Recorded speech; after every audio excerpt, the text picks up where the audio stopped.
भाग 6. दिवस छान चालले होते. दोघेही एकमेकांच्या भावना समजून घेत एकमेकांना सांभाळत होते. भरपूर वेळा नचिकेतच काहीही गोष्टी करण्यासाठी पुढाकार घेत होता. त्याचं स्पष्ट मत होतं की लग्नाला मयू तशीही तयार नव्हतीच. तिला या नात्यात काहीच भविष्य दिसत नव्हतं. पण आपणच तिला त्यावेळी विश्वास दाखवला, म्हणजे तो विश्वास माझ्याकडून शेवटपर्यंत जपला जाणार. मी कधीही आमच्यामध्ये इगो ही गोष्ट आणणार नाही. लग्नाला 6-7 महिने झाले होते. नचिकेतचं सोफ्यावरचं झोपणं बंद होऊन तो आपोआप बेडरूम मध्ये शिफ्ट झाला होता. पण बेडवर दोघांच्या मध्ये उषांनी मात्र जागा घेतली होती. त्याची नाईट ड्युटी असली की ती पूर्ण बेड स्वतःला मिळणार म्हणून खुश असायची. पण दुसरीकडे त्याचा सहवास दिवसाही नाही आणि रात्रीही नाही म्हणून एक वेगळीच पोकळी तिला जाणवायची. पण ज्यावेळी ते दोघंही एका बेडवर झोपायचे तेव्हा मात्र ते अवघडलेपणही ते एन्जॉय करायचे. एका रात्री असंच दोघेही ऑफिसवरून खूप कंटाळून पटकन झोपी गेले. पण एकमेकांना चुकूनही स्पर्श नको म्हणून बेडच्या विरुद्ध टोकाला झोपले. एकदा झोपल्यावर मन किंवा शरीर कंट्रोलमध्ये थोडी राहतं. अवघडलेपणा निघून गेला. नचिकेत इतका रिलॅक्स झोपला की रात्री बेडवरून धपकन खाली पडला. पडल्याच्या आवाजाने मयूची झोप चाळवली. पण ती इतकी थकली होती की दुर्लक्ष करून झोपली. नचीला पण झोपेत पडलेलं जाणवलं नाही. तो तसाच तिथे सरळ होऊन झोपला. दुसऱ्या दिवशी सकाळी मयूला नेहमीप्रमाणे उशीर झालेला. ती तशीच उठली आणि आजूबाजूला पाहिलं तर नची कुठे दिसतच नव्हता. तिने तसंच पटकन आवरायला घेतलं. पटकन जमेल ती कामं हातावेगळी करून तिने घराबाहेर आजूबाजूला बघत नचीला फोन केला. पहिल्या रिंगला फोन उचलेल तो नची कसला. मयूने परत ट्राय केलं तेव्हा त्याने झोपेतच फोन रिसीव्ह केला. हा बोल मयू, नची म्हणाला. मयू काही क्षण त्याच्या झोपेतल्या आवाजावरच भाळली. त्याचं ते असं मयू बोलणं ती मनातच रिपीट करत होती. मयू, हॅलो, आवाज येत नाहीये का? नचीने विचारलं. हा येतोय. तुम्ही कुठे आहात? सकाळपासून गायब झालात. न सांगताच का गेलात? मयू सावरत विचारते. एक मिनिट, मी कुठेही गेलो नाहीये. मी बेडरूम मध्येच झोपलोय. डोळे उघडायचं पण त्याच्या जीवावर आलेलं म्हणून तसाच झोपून बोलत होता. काय? तुम्ही बेडरूम मध्ये आहात? असं म्हणत ती बेडरूम मध्ये गेली. आत आल्यावर त्याला बघून तिला लगेच क्लिक झालं की काल रात्री तो आवाज यांच्या पडण्याचाच होता. ते आठवून ती त्याच्याकडे बघतच मोठ्याने हसू लागली. तिच्या हसण्याने त्याची उरली सुरलेली झोप सुद्धा उडाली. तो तसाच डोळे उघडून तिच्याकडे बघत होता. त्याला काहीच कळत नव्हतं. असं एकटं एकटं हसणं चुकीचं आहे. मलाही सांग काय झालंय, नची म्हणाला. लाईक सिरियसली तुम्हाला कळलं नाही का? मयूने विचारलं. आता हात जोडून विनंती करू की सांगतेस? काल रात्री तुम्ही झोपेत. आता मात्र तो ओशाळला. आपण झोपेत काय चुकीचं केलं की काय असा विचार करतच त्याने परत विचारलं. काय झालं? तुम्ही काल झोपेत बेडवरून खाली पडलात आणि तसेच खाली झोपलात, मयू म्हणाली. इतकंच होय. मला वाटलं मी झोपेत काय काय केलं असावं. असं म्हणत तो बेडवर तिच्या समोर बसतो. तो असं म्हणताच तिचा हसणारा चेहरा लाजून लाल होतो. ती पटकन मागे वळते. झोपेत असलेल्या नची पटकन तिला तसंच मागे ओढतो. आपोआप ती त्याच्या मांडीवर खेचली जाते आणि त्याच्या हातांचा विळखा तिच्या भोवती येतो. तिला तो हवा हवा वाटत होता, पण स्वतः असं लगेच व्यक्त होणं तिला मान्य नव्हतं. ती शांतपणे त्याला विरोध करत होती. तो पटकन तिच्या मानेजवळ सरकून बोलतो. दररोज असं बेडच्या एका टोकाला झोपल्यावर काय होणार? त्रास तर तुम्हालाही होतोय, पण सांगायचं कसं? त्यापेक्षा मी आजपासून बाहेर झोपतो. निदान तू तरी नीट झोपशील. ती आधीच त्याच्या मिठीत येऊन शहारली होती. त्यातच तो अजून जवळ आल्यामुळे तिने त्याचेच हात घट्ट पकडले आणि डोळे बंद केले. त्याची काहीच गरज नाहीये. आजपासून या उशा घ्यायच्या बंद. आणि इतकंच जर वेगळं झोपायची हौस आहे तर मला सांगा, मी झोपेन बाहेर. असं बोलल्यामुळे नची पूर्ण शॉक मध्ये होता.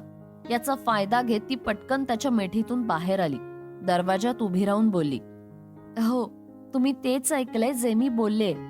ती निघून गेली. आज ऑफिसमध्ये येऊन मयू सकाळी जे झालं ते आठवून हसत होती. तिला हा मयू बोल हे जरा जास्तच आवडलं. तेवढ्यात आदू तिच्या जवळ येते. मयूचं लक्ष नव्हतं. कोणाचा तरी मधुचंद्र झालेला दिसतोय. लाली सगळ्या ऑफिसमध्ये पसरलीये म्हणून विचारलं, आदू म्हणाली. अजून नाही, पण लवकरच होईल. यार आदू, मी प्रेमात पडलीये वाटतं. मयू नकळतपणे बोलून गेली. ते तर होणारच ना, मित्र कोणाचा आहे? कॉलर उंचावत आदिती म्हणाली, अगं तसं काही नाहीये, मी पण उगाच काहीतरी बोलत असते. भानावर येत मयू म्हणाली, रहने दो जानी, आपकी गालों की लाली सब कुछ बयां कर रही है. आदू म्हणायला लागली, ए नौटंकी, चल भरपूर काम आहेत. मयू म्हणाली, अगं ते सगळं जाऊ दे. तुझ्यासाठी म्हणजे आप दो प्यार करने वालों के लिए एक बॅड न्यूज है. ए तू आधी ही नौटंकी बंद कर. हे प्यार करने वाले काय आहे?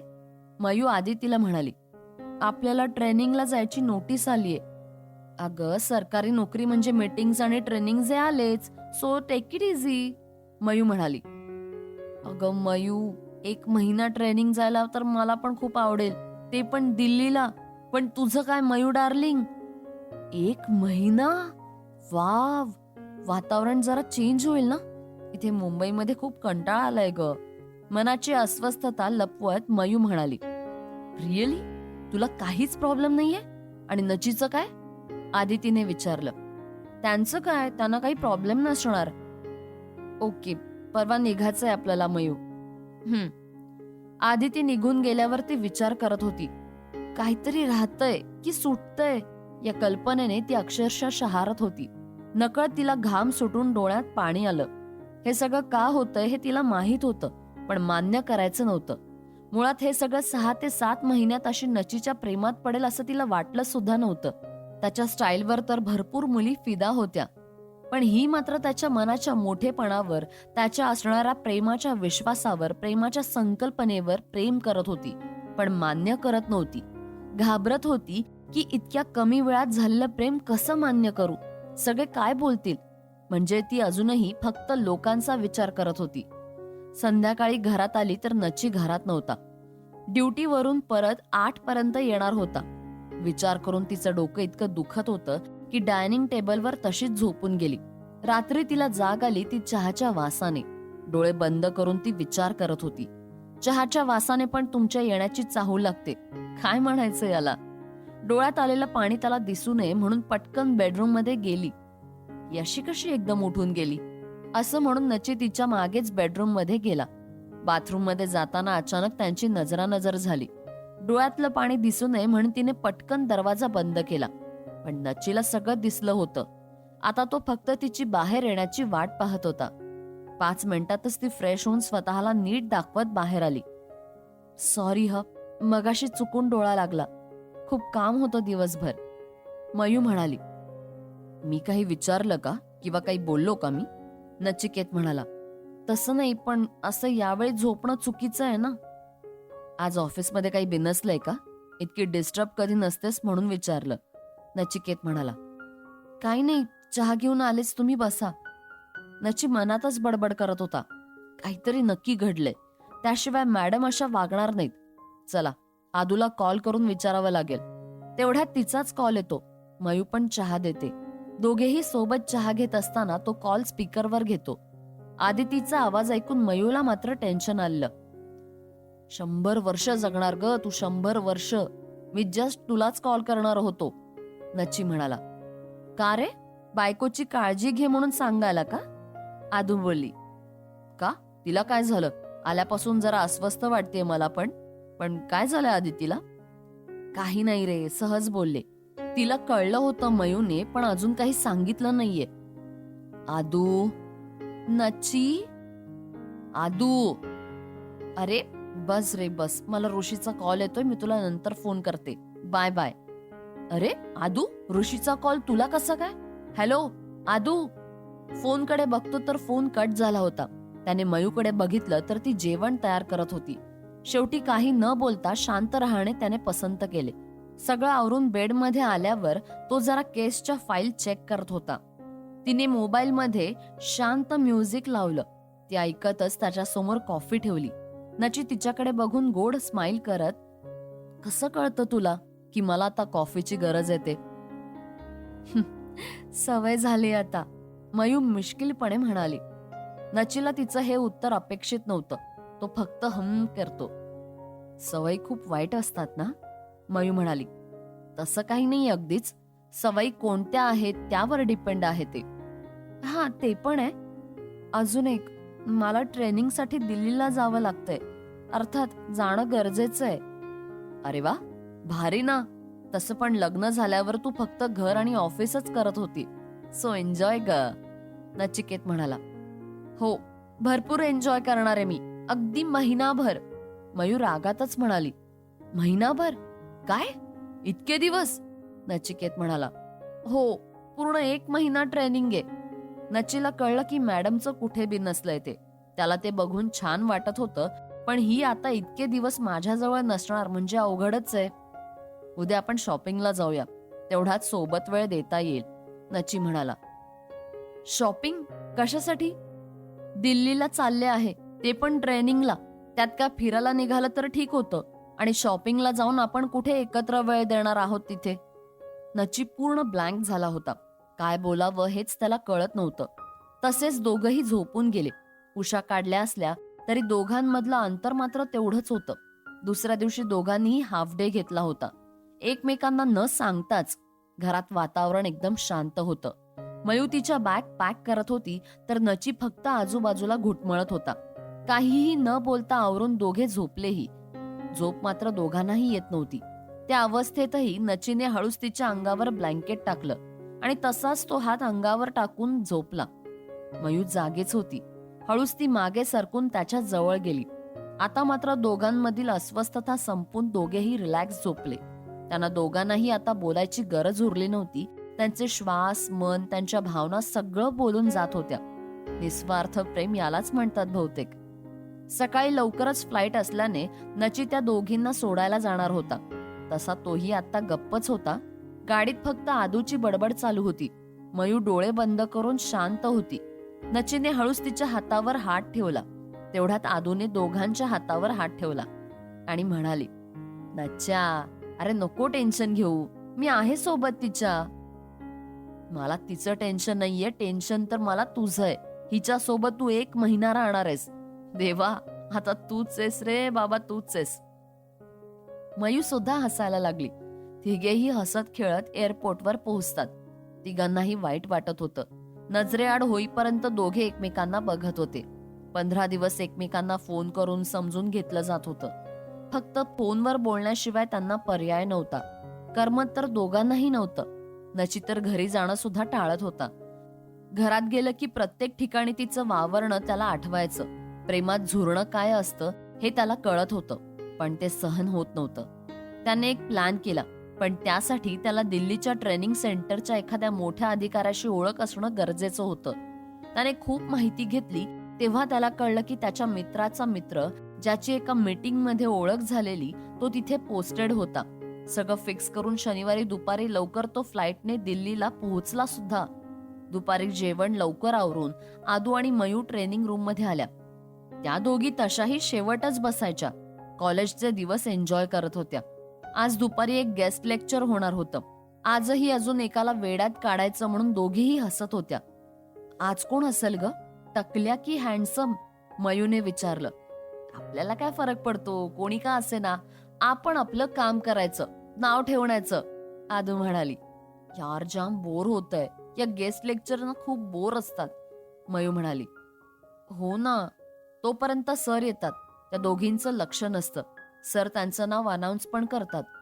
पण ह्या पक्क्या मुरलेल्या होत्या. नचीने त्याच्या पोलीस खाकीत एंट्री घेतलीच होती. तो आल्यावर सगळे उभे राहतात. सगळ्यांना बसायला सांगत त्याची नजर मात्र मयूला शोधत होती. मयू आणि आदिती हसत असतात. त्याने सिट डाऊन बोललेलं सुद्धा त्यांनी ऐकलेलं नव्हतं. त्या तशाच उभ्या होत्या. तो त्या दोघींकडे बघत, एक्सक्यूज मी. मयू पटकन खाली बसते. बसताना तिची नजर खाली असताना आपण नचिकेतला पाहिलं का म्हणून ती मान बाजूला घेऊन त्याच्याकडे बघते, तर तो तिच्याकडेच बघत असतो. त्याला असं बघून तिला रडायलाच येतं. त्याच्या डोक्यावर एक जखम झाली होती. ते बँडेज बघून तिला काय करावं ते सुचेच ना. ती त्याला हातवारे करत विचारत होती, डोक्याला काय झालंय? नची फक्त इशारा करतो, रिलॅक्स. तो लेक्चर देत होता, पण तिचं मन कशातच लागत नव्हतं. तिला आता फक्त त्याच्यासोबत बोलायची गडबड झाली होती. दोघीही हातात हात घालून त्याच्याकडे बघत होत्या. तिघांनाही एक एक क्षण कधी जाईल असं वाटत होतं. फायनली लेक्चर संपलं, पण ह्यांना भेटायची परवानगी नव्हती. जाता जाता फक्त 10 मिनिटाची परवानगी त्याने काढली. ती नाराज होऊन तिच्या रूममध्येच गेली की दारावर टकटक झालं. आदू आली असेल म्हणून तिने लक्षच दिलं नाही. आदू बघ ना, इथपर्यंत येऊन मला ते भेटले सुद्धा नाहीत. किती लागलंय त्यांना. असो, त्यांना इतक्या दिवसांनी बघितलं हे तरी काय कमी आहे का? असं बोलत ती खिडकीजवळ आली. बाहेर बघितलं तर आदू खाली मैत्रिणी सोबत बोलतीये. तेवढ्यात तिला तोच ओळखीचा त्याच्या परफ्यूमचा स्मेल आला. तिला कळलं होतं की आत कोण आलंय. ती लगेच शांत होते. माझा हा परफ्यूम आज मला दगा देईल असं वाटलं नव्हतं, नची हसतच म्हणाला. मयू डोळे पुसून हसत पाठीमागे वळते तर तो बोलत अगदी तिच्या जवळ आलेला. एकमेकांना मिठी मारायची होती, पण कसं म्हणून दोघेही अगदी ढिम्म उभे होते. त्याच्या डोळ्यात बघायची तिची हिंमत होत नव्हती. तिला माहित होतं आपण बोललो नाही तरी आपले डोळे खूप काही बोलून जातील. दोघेही एकमेकांना बघायला अक्षरशः अधीर झाले होते. आता काय बोलणार आहे, जाऊ का? नची वैतागून म्हणाला. आणि हे काय लागलं? आणि कधी लागलं? फोनवर इतका वेळ बोलत होतो, तुम्ही तेव्हा सांगितलं नाही ते? मयू नचिकेतला म्हणाली. उद्या सांगतो सगळं, आता फक्त तुला बघायचं होतं, असं एकदम जवळ येऊन. नची म्हणाला. चालेल. काय चालेल? मी असं बघितलेलं का? नचीने विचारलं. मयू खाली मान घालून, तसं नाही, ते काय लागलंय ते उद्या सांगा. 1 मिनिट, म्हणजे तुम्ही उद्या पण इथेच असणार आहात का? उद्याचा दिवस फक्त आपल्या दोघांचा आहे. मयूला तर आता त्याला मिठी मारावी असं वाटत होतं, पण नेहमीप्रमाणे तिने ते टाळलं. तेवढ्यात आदिती तिथे आली. हॅलो, दोघांचं काय तिघांचं बोल. बायको आली म्हणजे मला सोडणार आहेस का? आदूने विचारलं. सोड म्हटलं तरीही तू थोडीच सोडणार आहे. असो, उद्या भेटू सकाळी 8 वाजता, नची म्हणाला. 6ला भेटूया का? आदू, चालेल तुला? 8 शिवाय परवानगी नाहीये, विसरलात का मॅडम? नचिकेत म्हणाला. आता तिला रात्रभर झोप नाही लागणार ना. बोलून बोलून मला पण झोपू देणार नाही, आदू म्हणाली. सॉरी आदू. बरं चला, मी निघतो. उद्या तयार राहा. दिवसभर मस्त फिरूया. बाय. बाय मयू. बाय. उद्या दिवस कसा घालवायचा असा विचार दोघेही करत असतात.